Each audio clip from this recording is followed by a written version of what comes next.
Zdravstvujte! Danes se bomo pogovarjali o delih človeškega telesa, poimenovali bomo nekatera oblačila in zaupala vam bom razliko med ukrajinskim in ruskim jezikom. Sedaj vam bom pokazala nekaj oblačil iz omare. Poglejte si. Это носки. Это рубашка. Se pravi srajca. Это женская рубашка, pomeni ženska srajca. Это пиджак. Сейчас я его одену.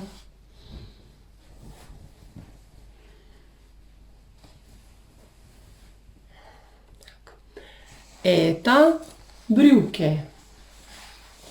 Брюки.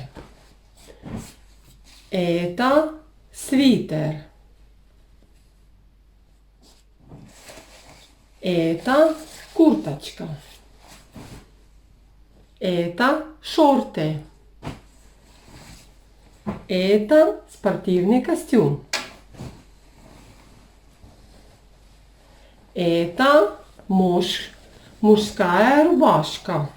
Мужская рубашка. Помени мужка срайца. Это платье. Это джинсовая курточка.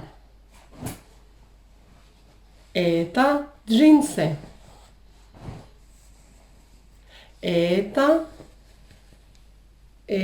юбка. Это блузка. Это футболка. Zdaj vam bom pokazala še nekaj čevljev. Это кроссовки. Это туфли. Это тапочки.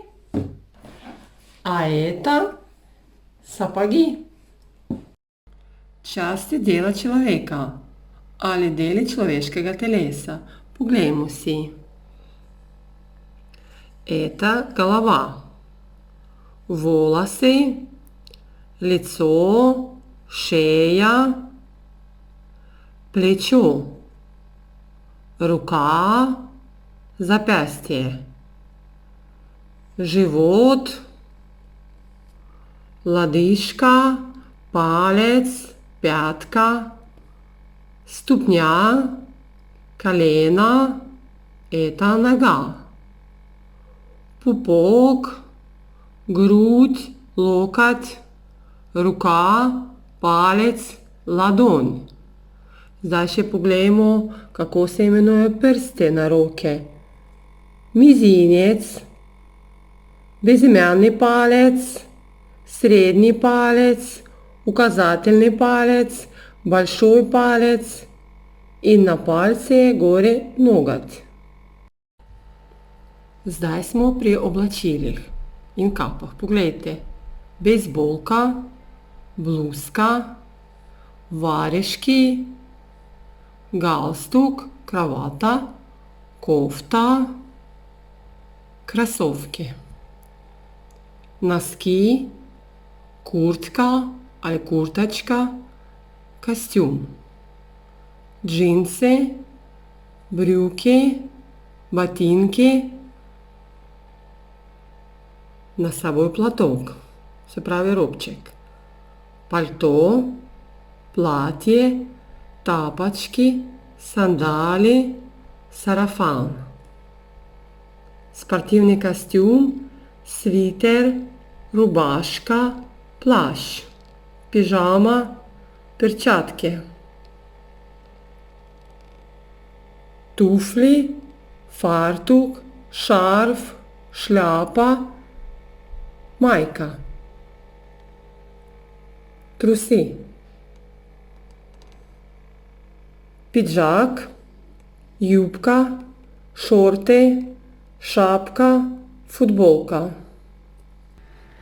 Zdaj bomo še enkrat ponovili časti tela človeka. Это моя голова.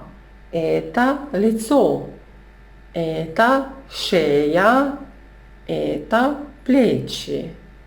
Это локоть. Это моя рука. Это ладонь. Это запястье, грудь, живот. Это пальцы на руках. Начнем считать. Это мизинец, безымянный палец, средний палец, указательный палец, большой палец.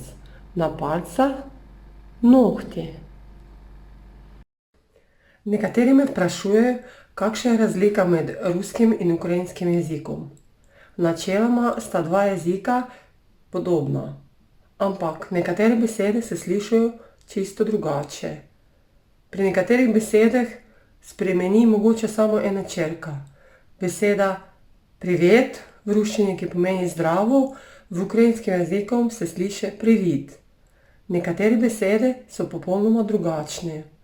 Recimo, če v ruskem jeziku govorimo ja tebe люблю, to pomeni jaz tebe ljubim ali imam te rad, v ukrajinskem jeziku govorimo ja tebe кохаю. Če v ruskem jeziku govorimo приятного апетита, to pomeni dober tek, v ukrajinskem jeziku govorimo смачного. Če v ruskem jeziku govorimo spokojne noči, to pomeni lahko noč v slovenščini, v ukrajinskem jeziku se sliši na dobranič. До свидания. До побачення. Pred vami je tabela, kjer so napisane besede ali besedne zveze v treh jezikih. Poglejte si. Zdravo, v ruščini privet, v ukrajinskem jeziku privid.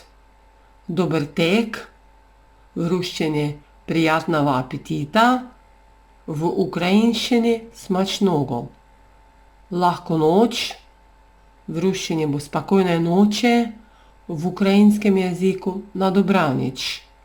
Хвала, в русском языку спасибо, в украинском дякую. На свидание, в русском языку до свидания, в украинском языку до побачення. Rad te imam, v ruskem jeziku ja tebe люблю, v ukrajinskem ja tebe кохаю. Danes smo se naučili osnovnih del človeškega telesa, nekaterih oblačil in tudi smo ugotavljali razliko med ruskim in ukrajinskim jezikom. Zdaj vam bom povedala eno pesem v ukrajinskem jeziku, da boste mogoče lažje ugotovili razliko. Несе Галя воду, карамисло гнеться, а за неї Іванко, як барвінок в'ється. Галю моя Галю, дай води напіться, ти ж така хороша, дай хоч подивіться. До свидання, до побачення.